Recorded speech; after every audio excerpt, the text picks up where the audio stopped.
Selamat pagi teman-teman. Pagi ini kita sharing what is about workplace talent and identifications. So there will be two objectives for the leaders. The first is to have an understanding of talent management framework as part of the employee life cycles. The second is to identify your talent using talent identification metrics. And the third is to understand your role as line manager within the talent management framework on how to grow your team.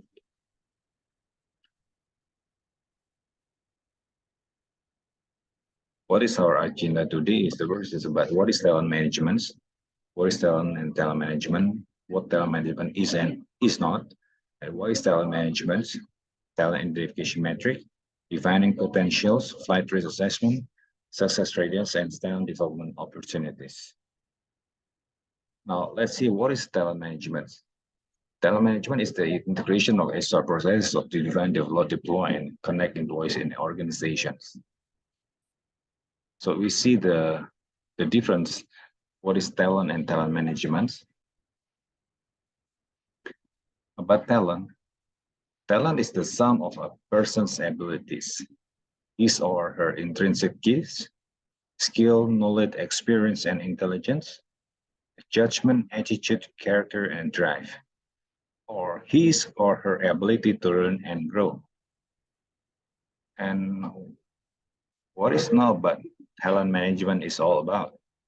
Talent management is all about filling the right position with the right people at the right place, at the right time. And then talent management is all about promoting staff with high potential to have career growth. And then talent management is all about developing staff to increase their efficiency in their current roles. And talent management is all about increasing performance and consistently retain the best staff. And the last one is that talent management is all about building up your pipeline for succession for business continuity.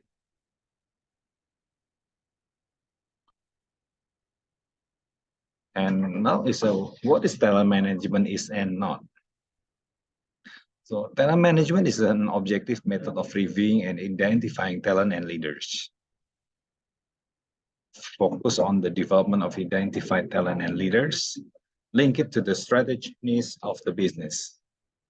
Critical for effective succession plan, supported by evidence of demonstrated behavior over time. So talent management is not an exact science about putting people in boxes, designed to replace healthy discussion about people's development. Talent management is not a club. Talent management is not a subjective ranking about rumor and hearsay. Why is talent management?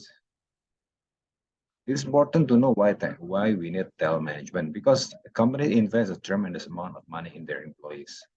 The expenses associated with soliciting, acquiring, training, promoting, and retaining staff members can take up a huge portion of any corporate budget. However, as the workforce continue to be viewed as an increasingly strategic asset, these costs are all considered to be money well spent. And why the last one about talent management is that talent management helps to ensure that companies achieve maximum return on their employee investment. Now we come to the talent identification metrics. So this is there are 9 box here. We call it 9 box metrics. So here we can see that usually the people that to be considered as talent will be in the box 6, 9, or 8. And could be something, it depends on our organizations. If you put it in the 7, the career person, it should be put in also as a talent. So this is only the tool how we identify the persons according to the talent box, but actually it's still there. Another model is someone is still whether agree or not, but this divinings people based on these boxes. So here you see that this is there is a part on the performance, and this is the potentials. So something that we can easily measure, but performance.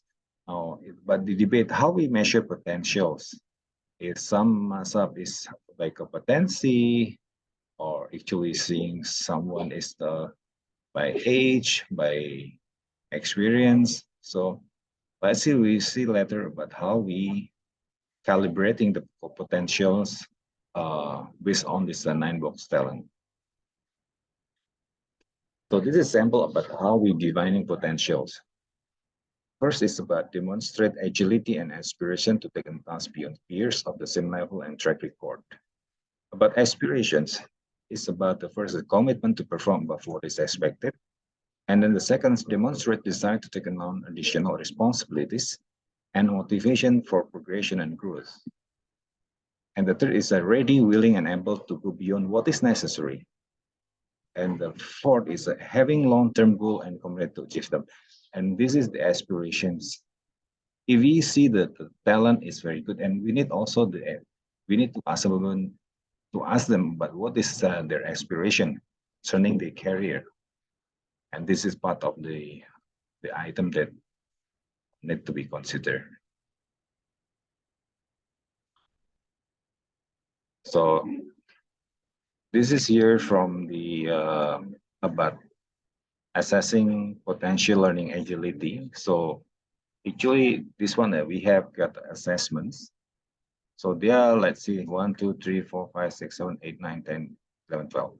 So actually, the 12 blocks means there are kind of, you can say 12 competency. So here, people agility, we have propensity to lead, receptive to feedback, authenticity. So under there, there's a behavior need to be described if these people strong in people agility. And result agility, yeah, 3 domains, outcome-driven, process conscious, inspire stress research, and executive presence. So, and then the next cluster will be mental agility.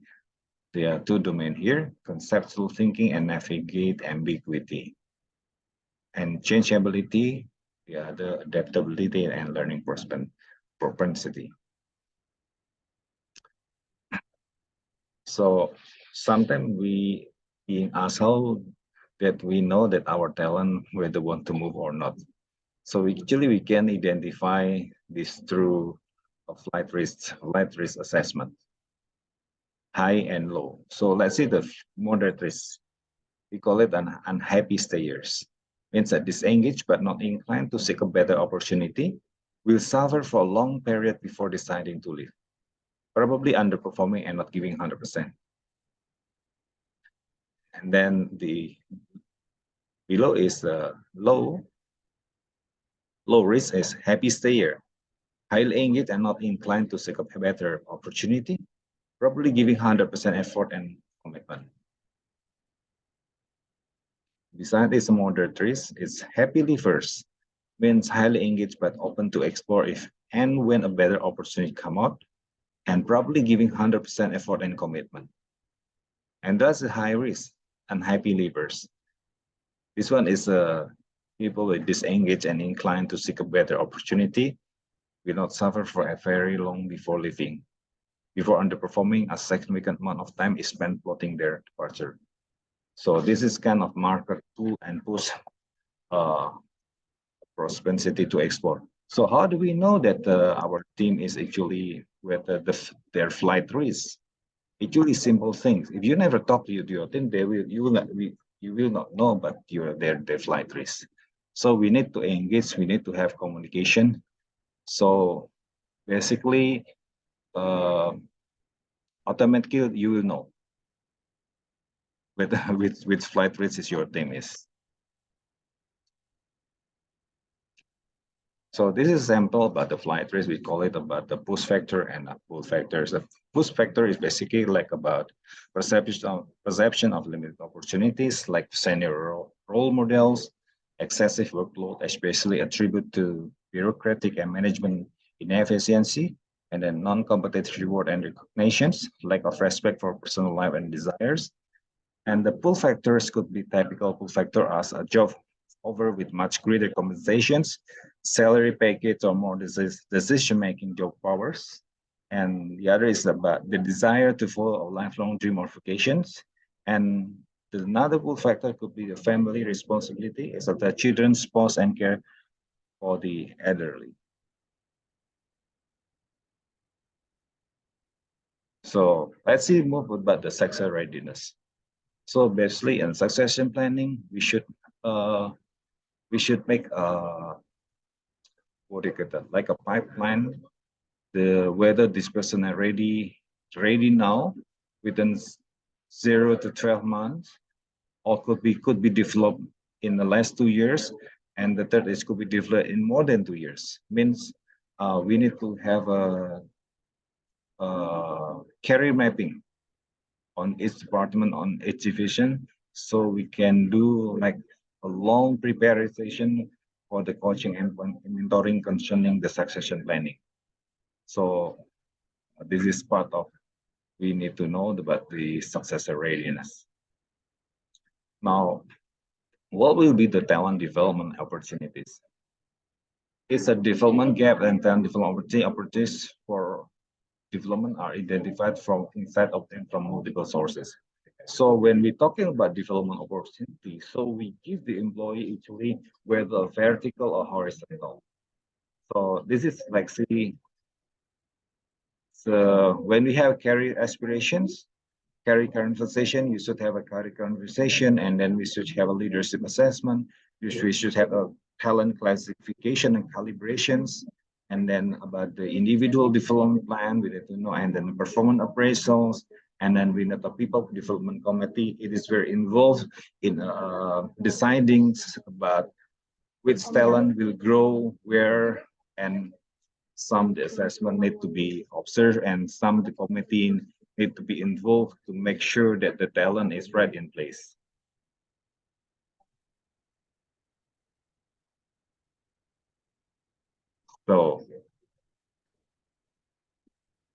So now at glance, as you know, now is talking about the performance management framework. So as we know that every company have different framework. So in this slide, what I see that in every good organization, every year there should be the company will make a business plan, and then the second performance plan and goal setting, and the third performance review and monitoring, and the fourth performance evaluation and feedback, and the fifth is the reward recognition and consequence. Now let's see about the talent management frameworks. The first talent management framework would be the first we need to talent review identifications. Yeah, the first performance appraisal, and then talent review identification, and then talent review calibration, and then talent development. And this is a similar as I mentioned before, our vision and box with this what is the content, what is the definition, what is the ingredient of each box, each company different. And this is samples for you here. We have what we call it in the box here, the arriving star talent, adaptable. And this one is the adaptable talent, star talent, arriving talent. Actually, company put this box as a talent, but some company use the high performer also put in, including in the as a talent. So this is, as I mentioned before, again to remind again about definition of potentials. So we're talking about potential. There's be two part. What is this? That these people need to have a learning agility, and the other we need to have his aspirations. So about learning agility, the first there are four domain, as I mentioned before, is about people agility. People agility is a describe people know themselves well, learn from experience, treat others constructively, and are full resilience under the pressure of change. And the second about result agility. What is result agility? Is describe people who get result under tough conditions, inspire others to perform beyond normal, and exhibit the sort of presence that build confidence in others. And the third will be mental agility. What is mental agility? The mental agility describes people who think through problems from a fresh point of view and are comfortable with complexity, ambiguity, and explain their thinking to others. And then the last is about the, the last domain about learning agility. We're talking about the changeability. Describe people who are curious, have passion for ideas, like to experiment with test cases and engage in skill building activities. So means what we're talking about potential is to demonstrate and to take on tasks beyond peer of the same level track record. So about aspiration means it is a commitment to perform above what is expected, demonstrate desire to take on additional responsibility and motivation for progression and growth, ready, willing, and able to go beyond what is necessary, having long-term goal and committed to achieve them. So I skip this one as I already explained before. And this is simple thing about how we differentiate between performance and potential. So easily as we know, we measure people with performance, of course, that we have KPI, sales target is here. But this is the definition about the high performance. High performance means consistent performers, deliver a strong result, especially in tough times. Recognize functional, technical, manager, expert, can develop others. Try to get things done through others, would be difficult to replace, work independently with little or no supervisions. This is a high performance. And what about high potential? So high potential is here mentioned about exhibit a patient and inspire others with a high energy, perform on a high level, usually, sorry, push the wrong button here, sorry. So perform on a high level, usually under diverse conditions, actively look for new challenges, deal with ambiguity or complexity well, wants to grow and to learn more, learn quickly and easily learn new technology and or function. And the last one is a think strategically and broadly. Now, as we know that we have identified, the first time is we already identify people based on the potentials, which box is he. So what we need with the committee is we need to have a calibrations. So means what is calibration is a set of gradations that shows position or values. The second is comparison between measurement. So this is the guidance talent review calibrations, the guiding principle for calibration for your assessor managers. Must that the calibration should be confidential. Discussion must be open and honest. Rating must be supported by behavior evidence. Avoid telling hoarding. Means use something people don't want to lose his team and then doesn't want to give his talent to others. So company owns the talent leaders, not the manager. When in doubt, take a collective view. Contribute constructively to discussion and debate. Listen to what others have to say. Try not to dominate discussions. Allow time to discuss development needs. Be efficient with time. Keep moving. Respect the opinion of others. You don't have to agree with them.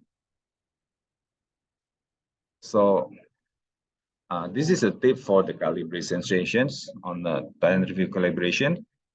First is a reaching consensus. Means you need to establish a process for reaching agreements. Yeah. We need to appoint a facilitator. And then the role of the facilitator is objectively challenge and question the group, adhere to process timeframes. And then participants is constructively contribute to discussion and debate, provide supporting evidence. Greater weighting. Manager with greatest behavior story should have heavier weighting. So sometimes there is a employee, this should be already in one of his boss for instance 5 years, and then he moved to another department with another boss. It's only like 2 years, and then here from the rating, there should be the boss that already with him the in higher weighting. Yeah, the timing. So ensure the educate time is low to now is the completing. What is the common pitfall by rating? Yeah. So potential rating error is addition to the evaluation criteria. There are two consider yet that as you evaluate this person's halo effect. Is one good negative trait of this person clouding your judgment, but this individual effectiveness as a whole. Personal bias. Do you have personal bias or for or against these persons? Penalty. Are you being overly harsh or lenient in your severities evaluations? First and the last, are you focusing on one specific impression or even effect? Similar to me, is your evaluation favorably biased because this person is not like you? Recency, are you focusing on very specific recent event versus last 3 years? Right. So that is very short presentations, quick about how the frameworks in the talent management process. And yeah, many organizations you use talent box, some is another tools, but uh, hopefully these slides could be uh, as additional for you. So thank you. I'm Prima Adi Sanjogo. I'm a performance coach. I'm the ACC certified coach. Thank you.